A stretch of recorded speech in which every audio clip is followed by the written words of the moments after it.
പരിസ്ഥിതി ബോധം വലിയൊരളവിൽ വളരുന്നുണ്ട് എന്നതാണ് ആശ്വാസകരം. അതുകൊണ്ടാണ് ഇന്നേ ദിവസം ലക്ഷക്കണക്കിന് വൃക്ഷത്തൈകൾ കുഞ്ഞുങ്ങൾ തന്നെ നടുന്നത്. സ്കൂളുകളിലും കോളേജുകളിലുമൊക്കെ വികസനത്തിനായുള്ള മുൻകൈ പ്രവർത്തനങ്ങൾ നടക്കുന്നതും ഇതുകൊണ്ട് തന്നെയാണ്.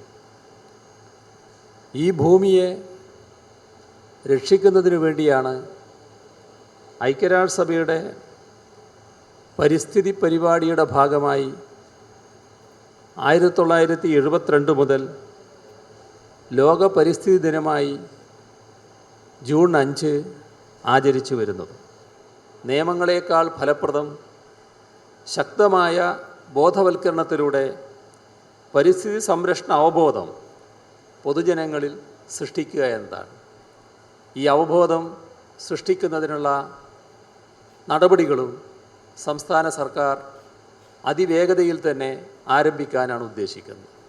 നാം ജനകീയമായ ഇടപെടലിലൂടെ പല കാര്യങ്ങളിലും അവബോധം സൃഷ്ടിച്ച സംസ്ഥാനമാണ്. അത്തരത്തിലുള്ള ഒരു ജനകീയ മുന്നേറ്റം ഇക്കാര്യത്തിൽ ഉണ്ടാകണം എന്ന് തന്നെയാണ് സംസ്ഥാന സർക്കാർ ആഗ്രഹിക്കുന്നത്. പരിസ്ഥിതിക്ക് നാം ഏൽപ്പിക്കുന്ന ആഘാതം പ്രകൃതി ദുരന്തമായി പ്രതിപ്രവർത്തിക്കുന്നുണ്ട് എന്നത് നാം കാണാതിരുന്നുകൂടാ. ഇതിൻ്റെ കെടുതികൾ കൂടുതൽ അനുഭവിക്കേണ്ടി വരുന്നത് സമൂഹത്തിലെ ദരിദ്ര വിഭാഗങ്ങളാണ്. അതിനാൽ തന്നെ പ്രകൃതി പരിപാലനം എന്ന ദൗത്യം ഏറ്റെടുക്കാനും പ്രാദേശികമായി കർമ്മപദ്ധതി തയ്യാറാക്കി പ്രവർത്തിക്കുവാനും ഈ പരിസ്ഥിതി ദിനത്തിൽ നമുക്ക് പ്രതിജ്ഞയെടുക്കാം. ഈ സർക്കാരിൻ്റെ എല്ലാ പിന്തുണയും ഈ രംഗത്ത് നടപ്പാക്കുന്ന സൽപ്രവൃത്തികൾക്ക് വാഗ്ദാനം ചെയ്തുകൊണ്ട് അവസാനിപ്പിക്കുന്നു. സംസ്ഥാനത്ത് നെൽവയലുകളും തണ്ണീർത്തടങ്ങളും സംരക്ഷിക്കാനാണ് 2008 നെൽവയൽ തണ്ണീർത്തട സംരക്ഷണ നിയമം ഉണ്ടാക്കിയത്. എന്നാൽ പിന്നീട് വന്ന സർക്കാർ ഈ നിയമം അട്ടിമറിച്ചു എന്ന് പറയാതിരിക്കാൻ നിവർത്തിയില്ല. ശക്തമായ നിയമം നിലവിൽ കൊണ്ടുവരുന്നതിനും പ്രകൃതിയെ സ്നേഹിക്കുന്ന ജനങ്ങൾ ശക്തമായ നിയമം നിലനിൽക്കുന്നതുകൊണ്ടും പ്രകൃതിയെ സ്നേഹിക്കുന്ന ജനങ്ങൾ ഉള്ളതുകൊണ്ടും കേരളത്തിൽ വനങ്ങൾ ഇനിയും ബാക്കിയുണ്ട്. എന്നാൽ വനത്തിന് പുറത്തുള്ള വൈവിധ്യവും പരിസ്ഥിതിയും സംരക്ഷിക്കുന്നതിന് നാം വളരെ പുറകിലാണ്. ഈ സർക്കാർ അത് സംരക്ഷിക്കും എന്ന് നമുക്ക് ഉറപ്പാക്കാം. ഇന്ന് നടക്കുന്ന അനിയന്ത്രിതമായ ചെങ്കൽ ഖനനവും കരിങ്കൽ ഖനനവും മണലൂറ്റും കുന്നിടിക്കലും കൊണ്ട് നാം പ്രകൃതിയെ നശിപ്പിച്ചുകൊണ്ടിരിക്കുന്നു.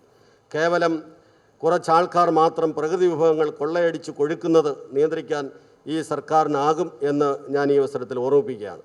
ഇതോടൊപ്പം ഇനിയും നഷ്ടപ്പെട്ടിട്ടില്ലാത്ത കേരളത്തിൻ്റെ തനത് ജൈവവൈവിധ്യം സംരക്ഷിക്കുന്നതിനാവശ്യമായ പ്രവർത്തനങ്ങൾ തുടങ്ങുന്നതാണ്.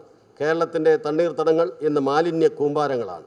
ഇതിനെതിരെ ബോധവൽക്കരണവും ശക്തമായ നിയമ നടപടികളും ഉണ്ടാക്കുന്നതാണ്. കേരളത്തിലെ മൊത്തം ജനങ്ങൾക്കും പ്രത്യേകിച്ച് തദ്ദേശ സ്വയംഭരണ സ്ഥാപനത്തിലെ തിരഞ്ഞെടുക്കപ്പെട്ട ജനപ്രതിനിധികൾക്ക് പരിസ്ഥിതി സംരക്ഷണത്തിൻ്റെയും ജൈവവൈവിധ്യത്തിൻ്റെയും സംരക്ഷണത്തിൻ്റെയും പ്രാധാന്യത്തെക്കുറിച്ച് ആവശ്യമായ അവബോധം വളർത്തുന്നതിനാവശ്യമായിട്ടുള്ള ബോധവൽക്കരണ പരിപാടികളും മറ്റും സംഘടിപ്പിക്കുന്നതാണ്. അതോടൊപ്പം പരിസ്ഥിതി സംരക്ഷണവും ജൈവവൈവിധ്യ സംരക്ഷണവും സ്കൂൾ തലം മുതൽ പാഠ്യപദ്ധതിയിൽ ഉൾപ്പെടുന്നതിന് ഉള്ള പരിശ്രമം നടത്തും. യഥാർത്ഥത്തിൽ പ്രകൃതിയിലേക്കുള്ള ഒരു തിരിച്ചുപോക്കിൻ്റെ തുടക്കമായി നമുക്ക് ഇന്ന് ഈ പരിസ്ഥിതി ദിനാചരണത്തെ കാണാം. അത് വനത്തിൻ്റെ ഏകാന്ത നിശബ്ദതയിലെ 1000 ഹൃദയത്തുടിപ്പുകൾ നിങ്ങൾക്ക് നൽകും.